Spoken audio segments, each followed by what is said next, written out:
مجھے یہ بتائیں گدھا پریشان ہے جو چل رہا ہے رمضان ٹرانسمیشن میں, گدھا بہت پریشان ہے, وہ کہہ رہا ہے مجھے یہ بتاؤ کہ یار میں حرام ہوں کہ حلال ہوں اگر تم مجھے کھاتے ہو. دیکھیں یہ گدھے کا سوال ہے, میں یہ میری طرف سے تھا نہیں, کالر آیا تھا. گدھے کو کہیں کہ پریشان نہ ہو, کیونکہ ہم نہ دانی میں نہ دانستہ طور پہ فریب سے دھوکے سے تمہیں کھاتے ہیں, بائی چوائس تو کھاتے ہی نہیں ہے, اس لیے گدھے کو پریشان ہونے کی کوئی ضرورت نہیں ہے. گدھا جب تک لاہور کی پیریفری میں نہیں آتا اور لاہور داخل نہیں ہوتا تب تک وہ سیف ہے.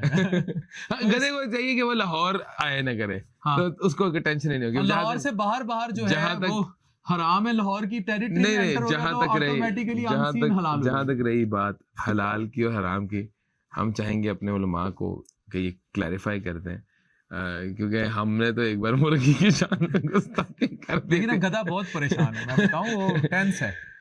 علماء جس رمضان ٹرانسمیشن میں وہ علماء جاتے ہیں وہ وہاں خود کال ملوا کے پوچھتا ہے کہ کنکلوژن پہ پہنچے. رمضان مبارک, تھینک یو ویری مچ.